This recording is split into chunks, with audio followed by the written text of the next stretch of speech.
దేవునికి స్తోత్రములు. ఈ యొక్క దినమందు పునరుద్ధాన దినము, ఆదివారము, ఈ నెలకు 12వ దినము చేరి వచ్చిన ప్రభు భక్తులైన మీ అందరికీ యేసువారి నామములో వందనాలను దేవుడు తెలియచేస్తున్నాం. దేవుడు మనందరితో ఇండి తన కృపలో భద్రపరుస్తారు గాక.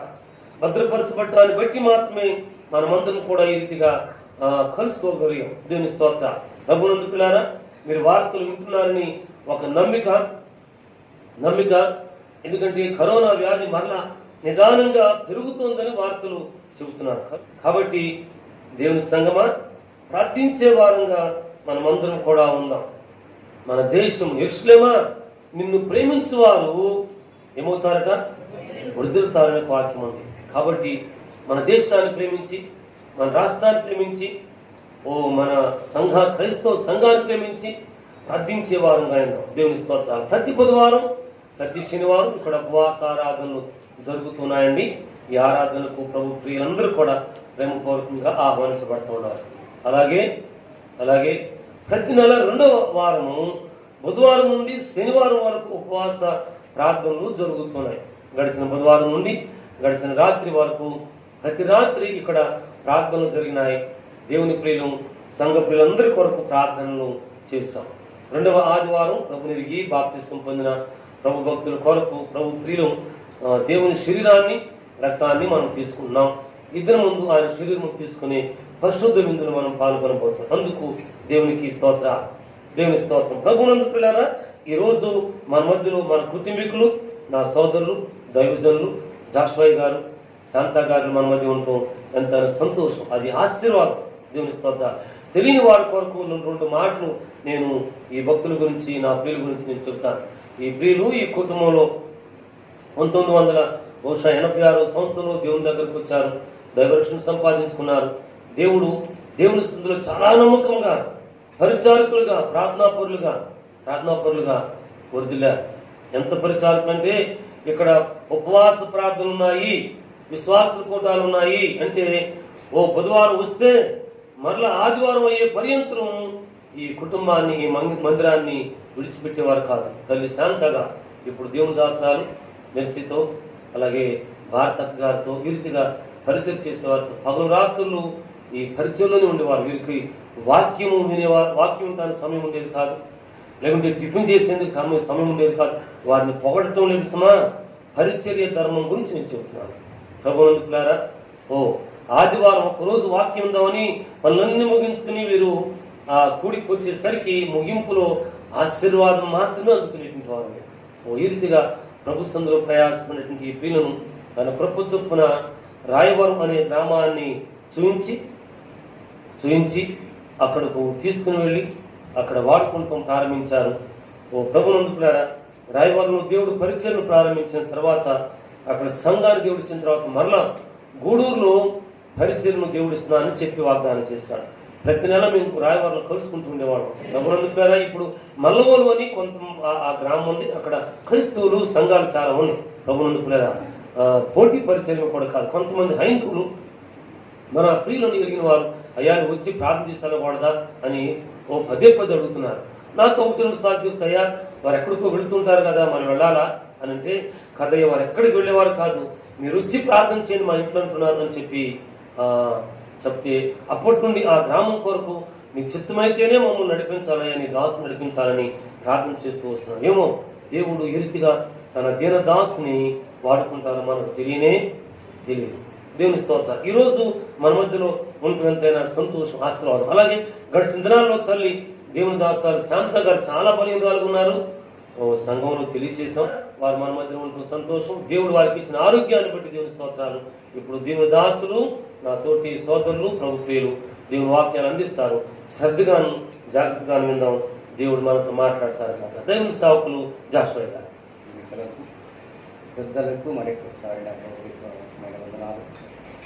నా తండ్రులు ఉన్నారు, నా తోటి సహోదరులు ఉన్నారు, నన్ను పెంచిన వారు కూడా ఉన్నారు, నన్ను బలపరిచిన వారు ఉన్నారు. ఆత్మీయంగా నా కొరకు మరి ఎంతో అనుదినము ప్రార్థిస్తున్నటువంటి కుటుంబం. కానీ ఈరోజు నేను ఇలా రావటానికి మరొక దేవుడు ఎందుకో మరి అనుకోకుండా రాత్రి వెళదామనుకున్నటువంటి సమయానికి కూడా అనుకుని కూడా వెళ్ళలేకపోయాం. కానీ సరే అనుకున్నాను, ఉదయాన్నే బయలుదేరాలనుకున్నాను, కాదులే ఈరోజు ఆగి దేవుని మందిరంలో చాలా అయింది అని చెప్పేసి ఆలోచించాను. అయితే బోధించగలిగినటువంటి సమర్థులు కాను. మీ మానయిక అభిషేకులు మన ఆత్మీయంగా ఇక్కడ అలా అనవసరం సందర్భమే కానీ అంత పెద్దటి వాడిని కాదు. మీ అంతటి ప్రార్థన కూడా లేనటువంటి పరిస్థితి సందర్భమే. కానీ దేవుడు ఎందుకు తన యొక్క కృపను బట్టి, తన ఉచితమైన ప్రభా సంకల్పాన్ని బట్టి నడిపించుకుంటున్నాడు. కనుక మరి ఆ యొక్క మీ దీనికంతటికి కారణము ఆ యొక్క ప్రభు సంకల్పం అని, మీ ప్రార్థన అని నేను నమ్ముతున్నాను. కనుక మరి ఒక్కసారి చాలా మీరందరూ కూడా అనుదినము ప్రార్థిస్తున్నారు. కనుక మరి ఆత్మీయ సంఘాన్ని విడిచి ఎన్నోసార్లు అనుకుంటాను, ఈ కుటుంబాన్ని విడిచిన తర్వాత అనేకమైన ఆత్మీయ అనుభవాలను కోల్పోతున్నానేమో. లోకంలో ఉన్నటువంటి అనుభవాలు వేరు, సేవలో అనుభవాలు వేరు, వారి సంఘాల అనుభవాలు, వ్యక్తిగత ఆ అనుభవాలు వేరు. అప్పుడప్పుడు అనుకుంటాను, కలుసుకొని ప్రార్థించుకునేటువంటి ఆత్మీయతకు దూరమైపోయానేమో అనిపిస్తుంది. ఏదేమైనప్పటికీ మరి దాని యొక్క అప్పుడప్పుడు అయ్యగారు చెప్తూ ఉంటారు, పెద్దలు చెప్పినటువంటి యొక్క మరి ఇంగమనంట ఒక గుడ్డలో మూట కట్టి పక్కన పడేసినది కొంతకాలం అలాగే ఉంటుందంట ఆ వాసన. అదే ప్రకారంగా నేనున్నానేమో కూడా అనుకుంటున్నాను. కానీ ఆ ప్రభు దగ్గర అడుగుతున్నా, అలా ఉండకూడదు ప్రభా, ఇంకా బలపడాలి. అలాంటి అయోగ్యుడైనటువంటి నన్ను మరి ఇక్కడి నుంచి తీసుకెళ్ళావు. అనేకమైన సార్లు మరి అనేకులుగా దేశింపబడి, అసహించబడి, మరి ఎవరికి గృహానికి ఆఖరికి దరిచేరకుండా కూడా ఉన్నటువంటి నా స్థితిని దేవుడు మరి ఎందుకు తీసుకువెళ్ళాడు? మరి ఆ దేవునికి సంకల్పం మరి నా పరిశుద్ధత, నా యథార్థత, ప్రార్థన అనేది కాదు, కానీ ఆయన నా ఎడల ఏదో సంకల్పం ఉండి అక్కడికి నడిపించాడు. చాలా సంతోషం అండి. మరొకసారి మీ అందరికీ నాకు కొంచెం క్లుప్తంగా కొన్ని మాటలు మనం చెప్తాం. మీరందరూ బాగున్నారు కదండి? బాగున్నారండి? చాలా సంతోషం అండి. చాలా మీరు కూడా ప్రార్థించండి. గత దినాల్లో మన దైవ సేవకురాలు మరి బలహీనరాలు తర్వాత మరలా నేను బలహీనరాలు అవడం ఒక విషయానికి కారణం ఏంటి, బలహీనత కారణం ఏంటంటే ఈస్టర్ ముందు మరి మార్చి నెల 1వ తారీఖు నాకు బండి స్కిట్ అయ్యి దెబ్బ తగ్గడం జరిగింది. దానికి ముందు 15 రోజుల ముందు నాకు ఒక సంఘటన జరిగింది, ఒక దర్శనం జరిగింది. సేవకురాలతో చెప్పాను, అమ్మా మేము వెళుతుండగా బలమైనటువంటి వాడు మమ్మల్ని ఏ విధమైన సరే ఎలా నువ్వు నన్ను నా చేతుల నుండి తప్పించుకుంటావో చూస్తాను అని చెప్పేసి మా ఇద్దరిని వాడు ఛాలెంజ్ చేయడం జరిగింది. ఆ ఛాలెంజ్లో నువ్వు ఏం చేయలేవు, మా ప్రయత్నం ఏం చేసుకుంటాము, నీ ప్రయత్నం చేసుకొని చెప్పడం ఒక్క మాట తప్పేమో ఇంకా తెలియదు. కానీ అలా అని మేము మా దారిని మేము వెళ్ళిపోయాం. ఆ రోజు నుంచి కూడా తర్వాత కూడా మరి అనేకమైనటువంటి శాంత గారి ప్రార్థిస్తున్నప్పుడు దాని గురించి ఒక గొప్ప సమూహము మాకు అభ్యంతరపరచడము, ఆటంకపరచడము, అనేక రకాలుగా మా మీదకి రేగటము జరిగింది. అయితే ఆటి నుండి కూడా మేము తప్పించుకోవడం జరిగింది అని శాంత గారు చెప్పారు. కనుక ఆనాటి నుండి కూడా ఒక్కొక్క సంఘటన, చిన్న చిన్న సమస్యలు ఎదురవుతున్నాయి. ఏదేమైనప్పుడు మన పక్షమునున్నవాడు గొప్ప దేవుడు. దేవుని స్తోత్రం, హల్లెలూయా. చాలా సంతోషము. కనుక మనది కాదు, జయం ఆయనది. కనుక మనమందరము మరి ఏమాత్రపు వారి ప్రభుత్వం ఉండి మనం సాగుదాం. చాలా సంతోషం అండి. మరి పరిశుద్ధ గ్రంథంలో క్లుప్తంగా కొన్ని మాటలు మనం దేవుని యొక్క మాటలను చూద్దాం. దేవుని యొక్క కీర్తన గ్రంథము 118వ కీర్తన దేని వాక్యంలో చూసినట్టే కీర్తన గ్రంథము మనమందరము అనేకమైన సార్లు మరి ఆత్మీయ తండ్రి దగ్గర మనం అనుభవంగా నేర్చుకున్నటువంటి మాటలే. కీర్తన గ్రంథము 118వ కీర్తన దేని యొక్క పరిశుద్ధ గ్రంథములో చూసినట్టే ఇక్కడ మనం కొన్ని మాటలు అక్కడ మనం ఒక విషయాన్ని మనం చూస్తున్నాం.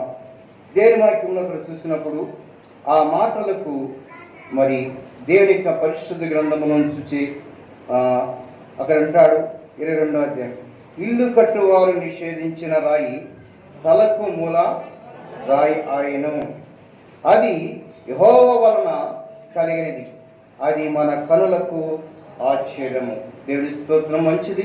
కనుక మనము అనేకమైన సార్లు లోకములో ఉన్న వారి కంటే గొప్పవారంగా కనబడట్లేదండి. ఈ రోజుల్లో క్రైస్తవులు ఎలాగంటే నిషేధించబడుతున్న వారిగా కనబడుతున్నారు. ఎక్కడ చూసినా అంటరాని వారిగా కనబడుతున్నారు. అనేకమైన రకాల ప్రార్థన, కొన్నిసార్లు నేను లోకములకు అనేకమైన స్థలాలకు వెళుతున్నప్పుడు, సందర్భంలో వెళుతున్నప్పుడు మరి వారు ఎలాంటి భయంకరమైన జీవితాల్లో ఉన్నప్పటికీ క్రైస్తవులను దూషించడం ప్రారంభిస్తున్నారు. క్రైస్తవులు అనేక రకాలుగా మాట్లాడటము నేను వింటున్నాను. అంటే రకరకాలటువంటి సందర్భాలు, రకరకాలటువంటి మాటలు నిజమే. కానీ మనము దేవుడిని కలిగిన వారమై ఉన్నాం కాబట్టి, దేవునితో సాగుతున్నాము కాబట్టి ఇక్కడ మనము నిషేధించబడుతున్నాము అని మనం అనుకుంటున్నాం. కానీ మనం నిషేధించబడిన వారమే, లోకానికి నిషేధించబడినప్పటికీ దేవునికి చేత మనం నిషేధించబడిన వారము కాకూడదు. దేవునిక ఇక్కడ అంటున్నాడు, దేని వాక్యం ఇక్కడ చూసినప్పుడు నిషేధించబడిన రాయి తలకు మూలారాయి. అంటే మనము ఎవరికి రాయిగా, మనము దేవుడు మనకు ప్రభువు అయి ఉన్నాడు, దేవుడు మనకు రక్షకుడు అయి ఉన్నాడు, దేవుడు మన కాపరి, మన యేసయ్య మనకు కాపరిగా ఉన్నాడు. కానీ మనం ఇక్కడ చూసినప్పుడు ఆయనతో మనం జీవించినప్పుడు, ఆయనతో మనం నడిచినప్పుడు, ఆయన సమాసము కలిగి మనం ప్రార్థించినప్పుడు ఆయన మనల్ని తలకు మూలరాయిగా చేయగలిగిన సమర్థతను, శక్తిని మనకు ఇస్తున్నాడు. కనుక మరొక మాటను మనం ఇక్కడ చూసినట్లయితే దేని వాక్యంలో యెషయా గ్రంథముల ద్వారా కూడా మరికొన్ని వీటిలో అంటాడు. 28వ అధ్యాయం 16వ వచనంలో మనం చూసినట్లయితే, యెషయా గ్రంథం 28వ అధ్యాయం 16వ వచనం ద్వారా మనం అక్కడ చూసినట్లయితే ఇలాగూ చలవిస్తున్నాడు,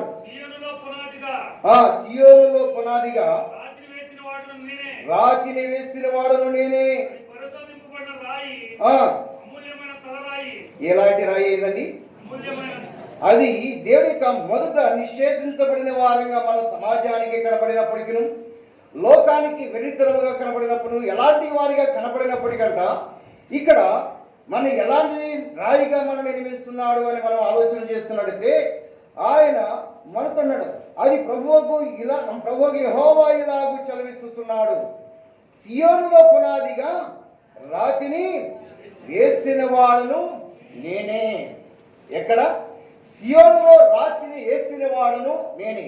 అంటే యేసుక్రీస్తు వారు రక్షణ మనకు కలిగించిన వాడు ఆయనే, మనను నిలబెట్టడానికి ఆయన రక్షణలో లేకపోతే ఆయన కృపతో నిలబెట్టిన వాడు కూడా ఆయనే. అంటే ఒకవేళ మన ఉద్దేశం ఆయన మన ఎడల ఒక ప్రత్యేకమైన ఉద్దేశం కలిగి ఉన్నాడు కాబట్టి, మనము ఎంత జ్ఞానం అనుకున్నప్పటికీ ఈ అనేకులు ఈ కరోనా పరిస్థితుల్లో మరి లోకంలో లేరు. కానీ మనల్ని నిలబెట్టాడంటే అది దేవుని యొక్క సంకల్పము. అందుకని మనం నిలబెట్టడానికి ఆయన ప్రభువు ఎంతగా సిద్ధపడుతున్నాడు చూడండి. అందుకని ఇక్కడ ఒక మాట అంటాడు, దేని యొక్క మరొక కిందకు వచ్చినట్టయితే ఆయన అంటాడు, దాన్ని రాతిని వేసిన వాడు నేనే, అది పరిశోధించబడిన రాయి. ఎలాంటి అంటే మనం ఒక్కసారి ఒక బట్టల షాప్కి వెళతాం, ఒక వస్త్రాన్ని తీసుకునేటప్పుడు మనకు నచ్చినది అనేక రకాలుగా ఇష్టమైనదిగా మనం పరిశోధించడం చేస్తాం. ఒక వస్తువును తీసుకునేటప్పుడు, ఒక ఫోన్ కానీ ఒక ఏదైనా కానీ తీసుకునేటప్పుడు అన్ని రకాల దాని ఆప్షన్లు, దాని విషయాలు, దాని విధానం పరిశోధన చేస్తాం. ఎందుకంటే దానిలో అంత క్వాలిటీ ఉండాలి, దానిలో అంత శ్రేష్టంగా ఉండాలి, అది మంచిగా కావాలి కాబట్టి దాని పరిశోధన. కానీ మనను సృష్టించిన దేవుడు మనం ఎంత పరిశోధించబోతే ఈ రక్షణ మనకు కలిగి ఉన్నదో మరొక్కసారి ఆలోచించవలసింది. ఆయన మనం ఒకప్పుడు నిషేధించబడిన వారంగా ఉంటున్నామేమో మనం అనుకుని కొంతమంది అంటుంటారు సంఘస్థులు, మనం మీరికైతే కాదు కానీ నా దగ్గరికి వచ్చిన వారు, అయ్యా నేనెంత ప్రార్థన చేస్తాను అంటే ప్రార్థన చేస్తున్నా, చాలా సంతోషం అమ్మా అంటాను. అయితే నా వలన ఇదంతా జరుగుతుందయ్యా అని చెప్పేటువంటి వారిని కూడా నేను విన్నాను. అయితే నా వలన కానీ నీ వలన కానీ జరిగినది మాత్రము కాదు, అది ప్రభు అయినటువంటి యెహోవా వలన మాత్రమే జరుగుద్ది. అంటే ప్రభువు నిలబెట్టకపోతే, ప్రభు వాడుకోకపోతే, ప్రభువు సిద్ధపరచకపోతే మనం ఎవరము కూడా దేనిని కూడా మనము చేయలేము.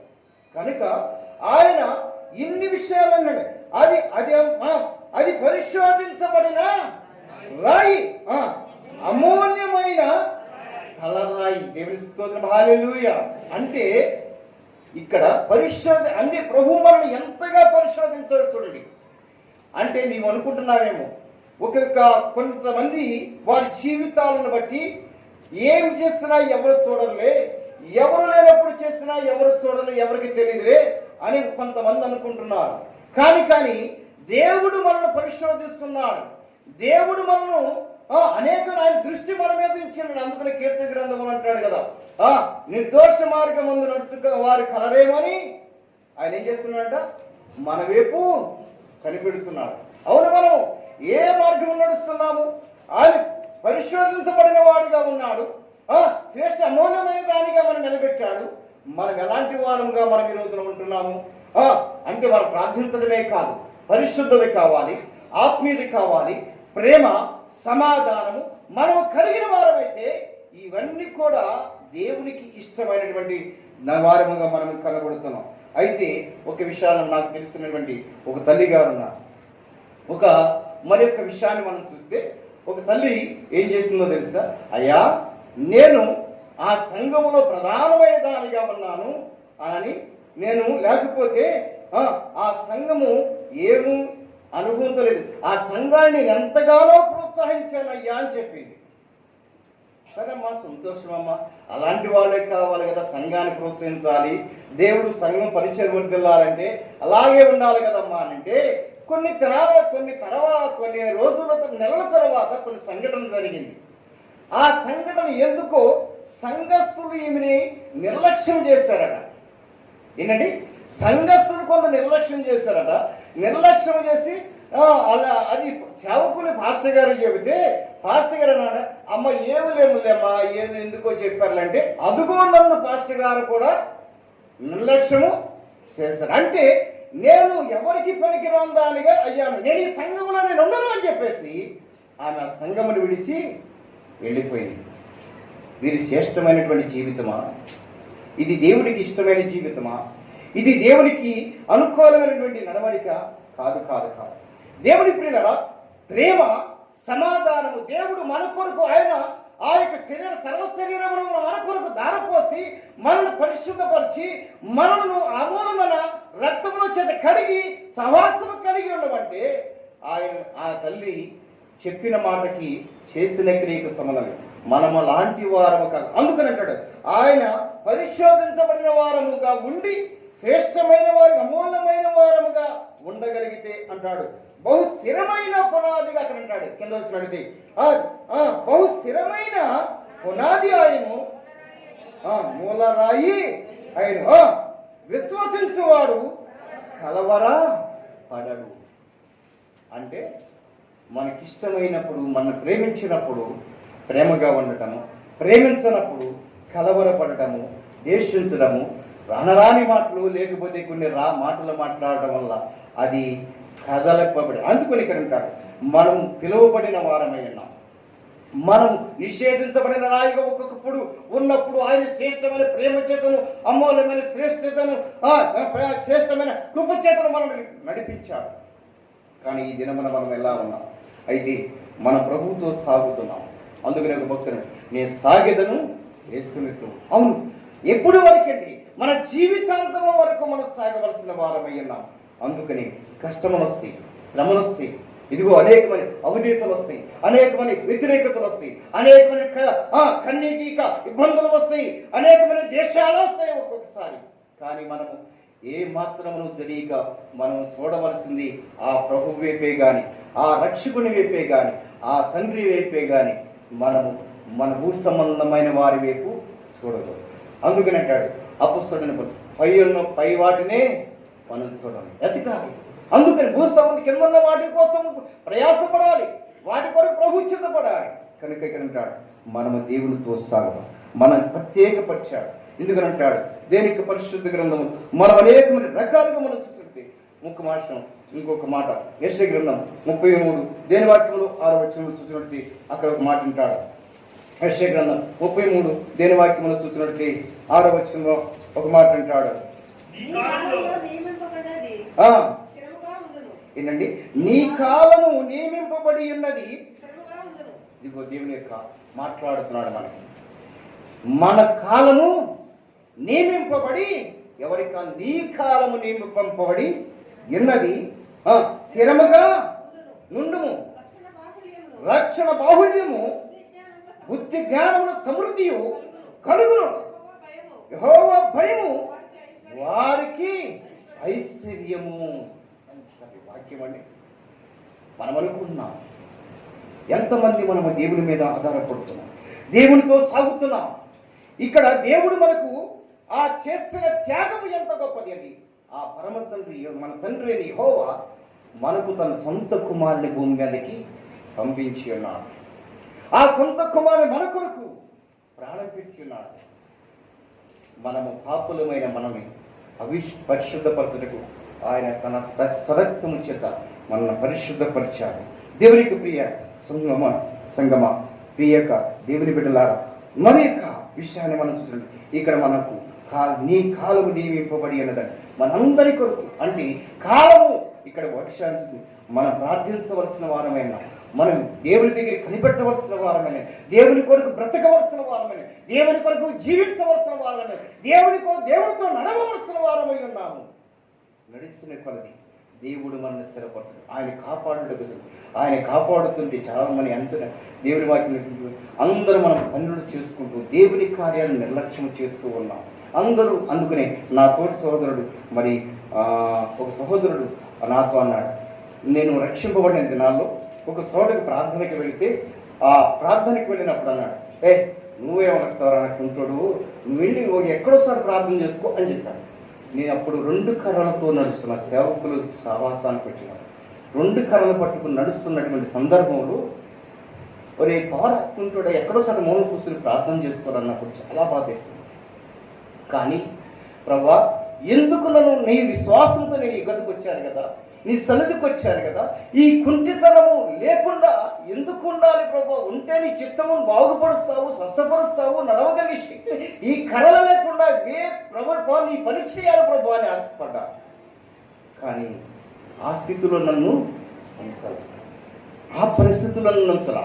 ఆ వ్యక్తి ఈ రోజు దేవుడి సన్నిధిలో ఉన్నాడో లేడో కూడా తెలియని పరిస్థితిలో ఉన్నాడు. కానీ దేవుడు నన్ను విడిచిపెట్ట అంటే మన ప్రార్థన అనుకుంటామేమో కాచుని, అది దేవుని యొక్క మహా సంకల్పం. అంటే మనము దేవుని చేత మనం అనుక్షణము కూడా తగ్గించుకొని ప్రార్థించగలిగినప్పుడు ఆ దేవుడు మనల్ని విడువను ఎడబాయని చెప్పిన వాగ్దానం మనల్ని విడిచిపోడు.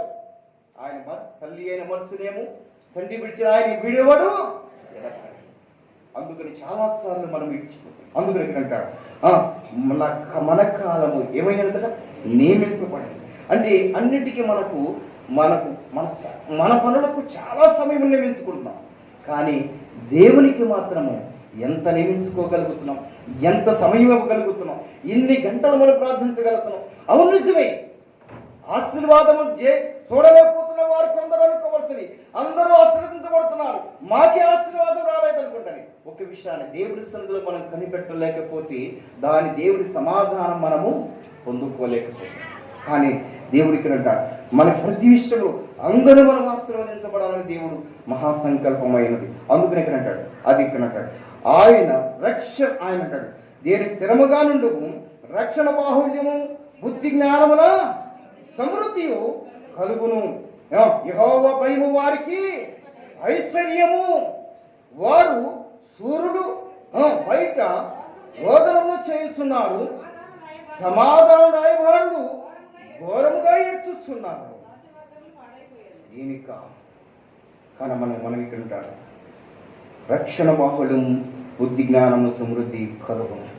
యెహోవా భయము వారికి ఐశ్వర్యం. ఎప్పుడు అంటే మనం ప్రభువుతో గడిపినప్పుడు. దేవుని ప్రియులారా, దేవుని మనం అందుకని ఒక్కొక్కసారి మాటల చేత మనం గాయపడవచ్చు, లేదా ఆలోచన అనేక రకాల సందర్భాల్లో మనం గాయపడవచ్చు. కానీ దేవుడు మనం విడిచిపెట్టువాడు కాడు. కనుక అందుకని పరిశుద్ధ గ్రంథములు అపొస్తలుల కార్యములు 3వ అధ్యాయం 11వ వచనంలో ఒక మాట అంటాడు. పరిశుద్ధ గ్రంథములు అపొస్తలుల కార్యము 3వ అధ్యాయం దేని వాక్యంలో 11వ వచనంలో మరి అక్కడ ఒక మాట మనం చూస్తుంటాం.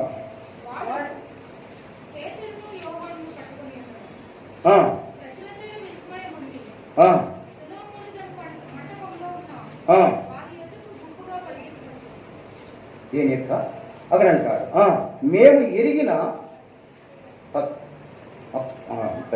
నేను ఒకసారి చదవండి. 3వ అధ్యాయము 11వ వచనం. వాడు పేతురును ఆ యోహానును పట్టుకొని ఉండగా ప్రజలందరూ విస్మయమునందిరి. వారి యొద్దకు గుంపుగా పరిగెత్తుకుని వచ్చిరి. పేతురు దీనిని చూచి ప్రజలతో ఇట్లను, ఇశ్రాయేలులారా, మీరు వీరి విషయమే ఎందుకు ఆశ్చర్యపడుతున్నారు? మా సొంత శక్తి అయినను భక్తి చేతనైనను నడువను వీరికి బలమిచ్చున్నట్లుగా మీరెందుకు మా తట్లు తేరి చూస్తున్నారు? అబ్రహాము, ఇస్సాకు, యాకోబు అను వారి దేవుడు అనగా మన పితరుల దేవుడు తన సేవకుడైన యేసును మహిమపరిచి ఉన్నాడు. మీరాయనను అప్పగించితిరి. పిలాతు ఆయనను విడుదల చేటుకు నిశ్చయించినప్పుడు మీరు అతని ఎదుట ఆయనను నిరాకరించిరి. ఎంతమంది అంట? దేవుని ఎప్పుడైతే పేతురు అంటున్నాడు, దేవునికి పిల్లరా, మీరు కార్యాలు చూడాలంటే ఎవరిని నిరాకరించారట? మన రక్షకుడైన యేసుని. ఇక్కడ దేవుని యొక్క మాటలు మనం చూసినప్పుడు గుడ్డి వారికి కళ్ళనిచ్చాడు, కుంటి వారికి కాళ్ళనిచ్చాడు, మగవారికి నోరునిచ్చిన కార్యాల వైపు లోక సంబంధమైన వాటి కొరకే చూచాడే కానీ ఆత్మ సంబంధమైన వాటి కొరకు వారు అందుకనే వారిని పేతురు ఒకప్పుడు విద్య లేనివాడే, కానీ దేవుడు అలాంటి వాడు. వాస్తవానికి నేను ఏ రోజును కూడా నాకు తెలిసి నేను బళ్ళలోకి వెళ్ళలేదనండి. అయితే ఆ వాహనాలకు వెళుతున్నప్పుడు కూడా నాకు ఏదో మాత్రం వస్తు నేర్చుకునేవాడిని. అయితే నాకు ఒకటి మాత్రం తెలుసు, ఎందుకు బళ్ళలోకి వెళ్ళలేదంటే, నేను చిన్నప్పుడు వెళుతుండగా ఒక ఆయన బాగా తాగొచ్చి స్కూల్లో కూర్చున్నగా స్కూల్ ఎట్టి గిరాడేసి నన్ను కొట్టాడు. ఇది ఇప్పటికీ ఆ మత్స్యకి ఇలాగే ఆ మత్స పడిన నాటి నుండి ఈ రోజు వరకు నేను ఏనాడు కూడా బళ్ళలోకి మళ్ళా వెళ్ళలా. కనుక అక్షభ్యాసం జ్ఞానగలిగిన వాడు కాదు. కానీ ఒక విషయాన్ని గమని, అలాంటి పేతురు కూడా ఇట్ట మహాశక్తి కలిగిన అద్భుతాలు చేయగలిగిన వాడు. ఆ ప్రజల విషయంలో మనం కంటున్నాడు. మనం దేవుని వైపు మనం చూడవలసిన వారమే. అందుకని పేతురు మనం అనేక విషయాలు అంటున్నాడు. 12వ వచనం ఏమంటాడు? పేతురు దీనిని చూచి ప్రజలందరితో ఇట్లను, ఇశ్రాయేలులారా, మీరు విని ఈ విషయమే ఎందుకు ఆశ్చర్యపడుతున్నారు? కానీ గొప్ప కార్యములు చేయగలిగిన దేవుడు మన పక్షాన ఉన్నాడు. ఆశ్చర్య కార్యాలు వాడు మన పక్షములు ఉన్నాడు. కనుక మనము దేవుని వైపు చూడవలసిన మనం. దేవుని అందుకనే సేవకులు నిత్యము కూడా నేను అనుకుంటాను, సేవకుని మరి ఆ దైవదాసులు మరి ప్రార్థన చేస్తున్నప్పుడు మేమన్నా ఒక్కొక్కసారి నిద్రపోవటానికి ప్రయత్నం చేస్తున్నామేమో, కానీ కృపారావు గారు ఎప్పుడు కూడా నిద్రపోవటానికి ప్రయత్నం ఏ సమయంలో కూర్చొని ప్రార్థన చేస్తూ ఉన్నారు. ఇప్పటికీ కూడా రాయవరం వచ్చినప్పటికీ అనేకమైన ప్రాంతాలకు వెళ్ళను, మాతో పాడుకంటే మాకంటే ముందు అతను కూర్చొని ప్రార్థన చేస్తున్నాడు. నిజమే, కానీ అది దేవుని శక్తి చేత నడిపించబడుతున్నాం. దైవదాసులు మనకు ఉండటము, ఆయన ప్రార్థన మనకు ఆశీర్వాదకరము. దేవుని ప్రియులారా, మనం ఎవరి వైపు చూస్తున్నాం? మనకు అప్పగించిన సేవకుని వైపు మనం చూడగలిగితే, ఆయన అడుగుజాడలో మనం నడవగలిగితే, ఆయన సంఘమును నడిపిస్తున్నటువంటి అభిషేకమును మనము పొందుకోగలిగిన వారమైతే మనను కూడా అట్టిగలగల వారినిగా మనను చేయగలిగిన వాడు ప్రభు మనతో. అందుకని మన లోకం వైపు కాక మన దేవుని వైపు మనం చూడగలిగితే దేవుని సన్నిధి సమాధానం. ఒక్క మాట చూసి ముగిచ్చేస్తాను, అపొస్తలుల కార్యం 4వ అధ్యాయం ఒక్క విషయాన్ని 31వ వచనం చూసి ముగిచ్చేస్తాను. దేని వాక్యంలో అంటాడు, వారు ప్రార్థన చేయగానే వారి కూడి ఉన్న చోటు కంపించును. అప్పుడు వారందరూ పరిశుద్ధాత్మతో నిండిన వారై దేవుని వాక్యమును ధైర్యముగా బోధించిరి. ఎంత చక్కని మాటని! వారందరూ, మనమందరం కూడా మనం ఎంతవరకు ప్రార్థించగలుగుతున్నాం? ఆ దినాల్లో మరి ప్రార్థించినప్పుడు వారు కూడినటువంటి యొక్క స్థలము అక్కడ అంటాడు, వారు కూడి ఉండిన చోటు కంపించిన అంటాడు. అంటే ప్రార్థనా శక్తితో ఈ రోజున మాటలు ఎక్కువైపోయినాయి, ప్రార్థన తక్కువైంది. ఇంకొకటి ఏం చెప్పాలంటే, లోక సంబంధమైన భక్తిగా కనబడుతున్నాం కానీ ఆత్మ సంబంధమైన భక్తి మనలో ప్రార్థనా భక్తి లేకపోయింది. అందుకని మనం కార్యాలు చూడలేకపోతున్నాం, అందుకని మనం అద్భుతాలు చూడలేకపోతున్నాం, అందుకని ఆత్మాభిషేకాన్ని మనం పొందుకోవాలి అనే మన కుటుంబ విషయంలో కూడా మనం ఎలా ఉంటున్నాం అర్థం చేసుకోలేకపోతాం. నిజమే, లోకం వైపు చూస్తున్నాం, లోకములో ఉన్న వారి వైపు చూస్తున్నాం కానీ మనం దేవుని వైపు మనం చూడలేకపోతున్నాం. కనుక ప్రియ సంగమా, ప్రియ దేవుని బిడ్డలారా, మనం ఒక్కసారి ఆలోచించండి. ఇదిగో నిషేధించబడిన రాయి తలకు మూలరాయి అంట. మనము మూలరాయిగా మార్చబడాలంటే నేను ఇదిగో అపొస్తలుల సంఘములో రహస్యపడిన ప్రార్థనా శక్తి కలిగిన సహవాసం కలిగి ప్రార్థనాపూర్ణమై ఉన్నట్లయితే అది ఆత్మశక్తులు, అద్భుత కార్యాలు, మహత్కార్యాలు నేను అనుకున్నాను. నేను వచ్చినప్పుడు అనేకమైనటువంటి నేను మరి యొక్క గృహంలోకి వెళ్ళినప్పుడు నా బతుకు ఏంటి అని అనుకున్నప్పుడు నన్ను బాగు చేయగలిగిన వాడు ఎవ్వడూ లేడు అనుకున్నాను. సుదర్శనారాయణ గారు అన్నాడు, అయ్యా బాధపడమాక, దేవుడు నిడిచిపెట్టడు అన్నాడు.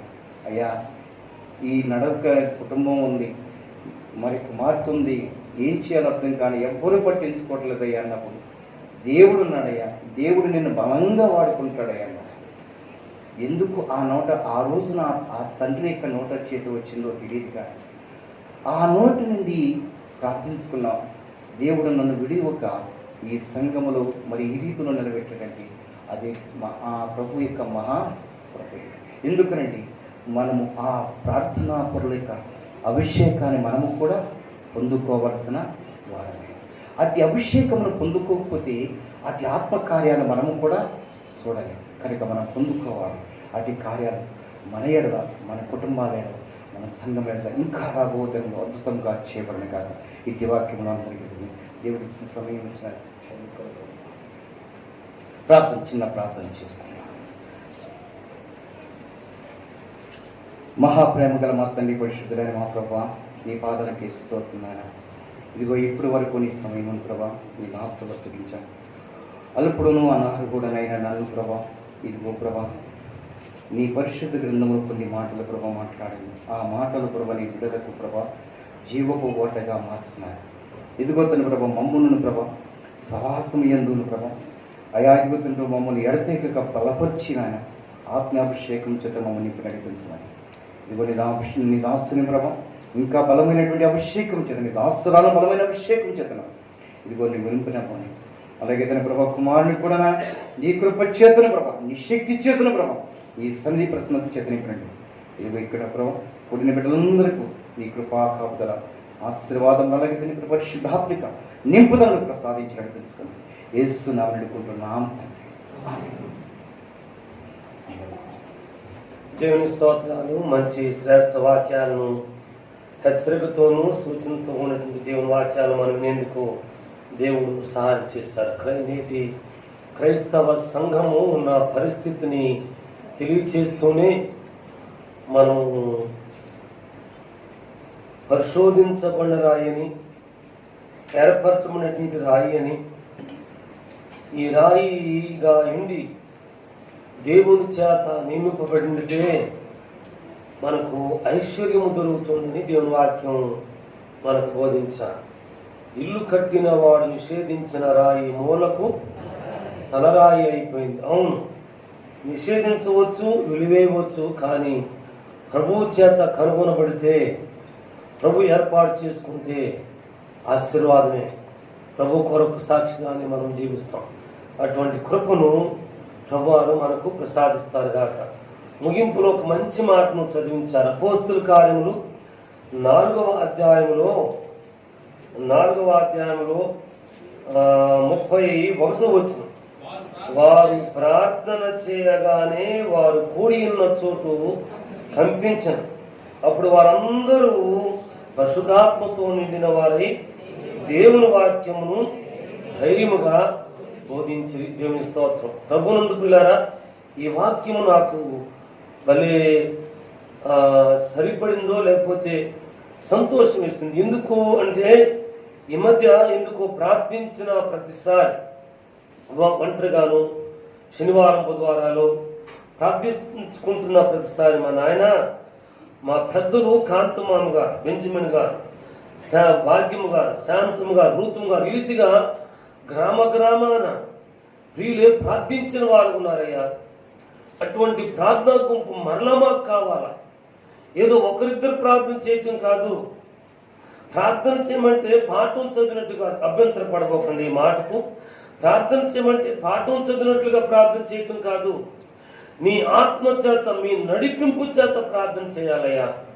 అప్పుడు మరలా మేము, మా కుటుంబం లేవనెత్తబడుతుంది అని ప్రార్థన చేసుకుంటానికి ప్రభువారు నేర్పిస్తా ఉన్నారు. ప్రభునందుకులారా, వారు ప్రార్థన చేయగా వారు కూడి ఉన్న చోటు కంపించిందట.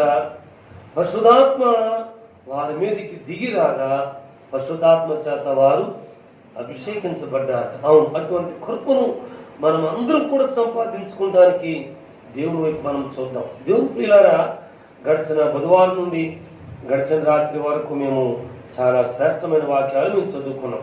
శుక్రవారం రాత్రి, శనివారం రాత్రి ఆమోసు గ్రంథాన్ని చదువుకుంటానికి మనుషులకి ఈ పరమాత్మను నేర్పించాడు. ఈ వాక్యంలో మేము ధ్యానం చేసుకున్నాం. అయితే గడిచిన రాత్రి చదువుకున్న ఒక వాక్యాన్ని జ్ఞాపకం చేయాలని మాత్రమే ఆశపడుతున్నాను. ఇది సంఘము. ఈ సంఘము పెండ్లి కుమార్తె సంఘము. ఈ పెండ్లి కుమార్తె సంఘము నిర్దోషమైన కన్యకగా అయింది. ఈ నిర్దోషమైన కన్యక పెండ్లి కుమారుడు అనేటువంటి మన ప్రభువులకు ప్రభు, రాజులకు రాజు యేసయ్యను ఎదుర్కొనబోతోంది. ప్రభునందు ప్రేమ. ఒకప్పుడు ఈ ప్రభు లేకుంటే రాజు గొర్రెపిల్లగా వచ్చాడు. గొర్రెపిల్లగా వచ్చి లోక పాపములను మీద వేసుకున్నాడు. తండ్రి, వీరేమి చేస్తున్నారు, వీరు ఎరుగరు కనుక వీరిని క్షమించు అని సెలవిచ్చాడు. తిరిగి వెళ్ళిపోయాడు. వెళుతూ ఒక మంచి మాట చెప్పాడు. మీ హృదయములను కలవరపడనీయబోకండి. నేనుండు స్థలములో మీరును ఉండులాగున మీ కొరకు స్థలమును సిద్ధపరచ వెడుచున్నాను. అయితే వెళ్ళిపోయాడు, స్థలాన్ని సిద్ధపరుచున్నాడు. ఈ కన్య కనబడేటువంటి సంఘము సిద్ధపడుతూ ఉండాలట, ఎదురు చూస్తూ ఉండాలట.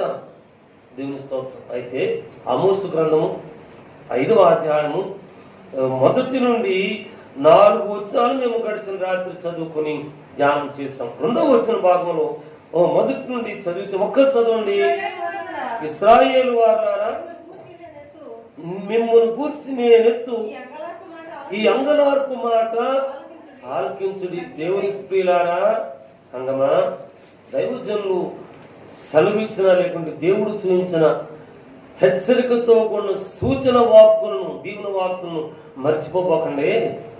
మనం ఏర్పరచబడిన వారు, మూలరాయిగా ఉన్నాం.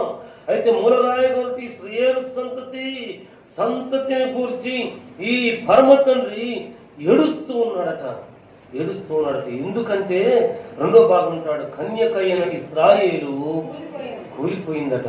అంటే విశ్వాసము తగ్గిపోయింది, రక్షణ బాధ్యత తగ్గిపోయింది, దిద్దుబాటు బాధ్యత తగ్గిపోయింది, వాక్య ధ్యానము తగ్గిపోయింది, ఆయన కనుగొనే జీవితము తగ్గిపోయింది, అడిగేటువంటి జీవితం, అడిగి తెలుసుకునేటువంటి జీవితము తగ్గిపోయింది.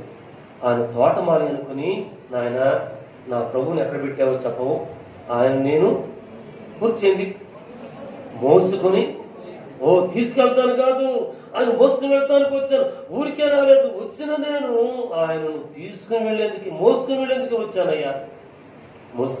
వచ్చానయ్యా. ఎంత ఆశ కదూ ఆ అమ్మకు. అవును. అయితే ఈ కన్యక, ఇశ్రాయేలు కన్యక, సంగమనమైనటువంటి కన్యక కూలిపోయిందట, పడిపోయిందట. ఆమె మరెన్నటికీ కూడా లేవలేకుండా పడిపోయిందట. ప్రభువులారా, ఒకవేళ పడిపోయిన స్థితిలో ఏర్పరచబడిన వారము, మూలకు తలరాయిగా మనము ఈ మందిర నిర్మాణం కట్టబడటానికి ఒక్కొక్క రాయి పేర్చి సిమెంట్ వేసి కట్టారు. ప్రభువులారా, సంఘములు కట్టబడుతున్నటువంటి సంఘములు అంగములుగా ఉన్నటువంటి మనం, ఇశ్రాయేలు కన్యకగా ఉన్నటువంటి మనం పడిపోయే పరిస్థితిలో ఉన్నామేమో. ఆల్రెడీ పడిపోయిన వారంగా ఉంటున్నామేమో, బాప్తిస్మం తీసుకుని దేవునికి దూరంగా ఉంటున్నామేమో, ఒకవేళ చిన్నపిల్లల బాప్తిస్మం తీసుకుని అటు ఇటు కాకుండా ఉంటున్నామేమో. ప్రభునందు పిల్లారా ఒక్కసారి ఆలోచించేద్దాం. ఈరోజు దేవుని శరీరమును రక్తమును తీసుకుని పరిశుద్ధ విందులో పాల్గొనేటువంటి నీవు ఇశ్రాయేలు కన్యకవు, సంఘమునేటువంటి కన్యకవు, ఆయన ఎదుర్కొనేటువంటి కన్యకము. మనము పడిపోయే పరిస్థితిలో ఉన్నామా? పడిపోవటానికి అంచు మీద ఉన్నామా? అయితే దేవుని మనకు చూద్దాం, ఆయన మాత్రమే ఆశ్రయిద్దాం. ఇల్లు కట్టిన వాడు నిషేధించిన రాయి మూలకు తన రాయి అయిపోయింది, ఆయన కనుక్కున్నాడు. ప్రభునందు పేర యెషయా-గ్రంథంలో ఒక వాక్యాన్ని చదివించారు దేవుని సేవకుడు. ప్రభునందు ప్రియులారా, యెహోవా యందు భయము వారికి ఐశ్వర్యమట. ఈ లోకంలో ఆహారం లేకుండా బ్రతుకుతుంటుంటాం, నిజమే, కొదువుతూ ఉంటుంటాం. కానీ దేవుని యందు భయము పరమున మనకు నిత్య సమృద్ధిని దాచిపెడుతుంటాడు. అయితే 4వ వచనం, ఇంకా ఈ వచనాలు 2-3 వచనాలు చదివితే ఇంకా మరికొంచెం సేపు ముందుకు సాగి పెడతాను నేను. ఆ రీతిగా కాకుండా 4వ వచనం చదువుకున్నాం. ఇశ్రాయేలుతో యెహోవా సెలవిచ్చినదేమనగా, నన్ను ఆశ్రయించుడి, నన్ను ఆశ్రయించినడలా మీరు బ్రతుకుతారు. మనం బ్రతకటానికి, మనం జీవించడానికి, మూలరాయిగా ఉండటానికి, గృహంగా కట్టబడటానికి, సంఘంగా కట్టబడటానికి దేవుణ్ణి మాత్రమే ఆశ్రయించి దేవుని కృపను వృద్ధులుగాను, దేవుడు మనల్ని నిర్మాణకులుగాను, సాక్షులుగాను, ప్రార్థించేవారుగాను, దేవుని ప్రత్యక్షతలు సంపాదించుకునేవారుగాను, దేవుని కొరకు నిలబడేటువంటి వారంగాను ఉండడానికి మనల్ని సిద్ధపరిచి భద్రపరిచి ప్రభువారు మహిమ పొందుతూ మనల్ని వెలిగిస్తారు కాక. ఈ దేవుడి వాక్కులను మన కొరకు దీవిస్తారు కాక. ప్రార్థన చేసుకుంటున్నామండి. మహోన్నతమైన మా తండ్రి, పరిశుద్ధాత్మ దేవుడా, ఈ దినం ముందు మీరు మాకు ప్రసాదించిన ఈ వాక్కులన్నిటి కొరకని స్తోత్రాలు. మమ్మల్ని కనుగొన్నారు, ఏర్పరిచారు, స్థిరపరుస్తున్నారు, అందుకొరకుని స్తోత్రాలు. ఓ ప్రభు, అలాగే మిమ్మల్ని మాత్రమే ఆశ్రయించే వారు ఉండేందుకు సహాయం చేయి. నీ కృపలో జీవించేందుకు మాకు సహాయం చేయి. బ్రతికేందుకు సహాయం చేయి. నిన్ను ఎదుర్కొనేందుకు సహాయం చేయి. ఈ దిన వాక్యాలను బట్టి మమ్మల్ని బలపరిచి భద్రపరుస్తుంది. ఓ ప్రభు, మిమ్మల్ని వెలిగించి కొంచెం కిందకు కాకుండా దీపస్తంభం మీద ఉంచి అనేకులకు సాక్షులుగా వాడుకోమని యేసునామములో మా మధ్యకు తీసుకుని రాబడి నీ దాసును బట్టి స్తుతులు చెల్లిస్తూ ప్రార్థించి మనం చేసి వేడుకున్నాం మా తండ్రి. ఆమేన్.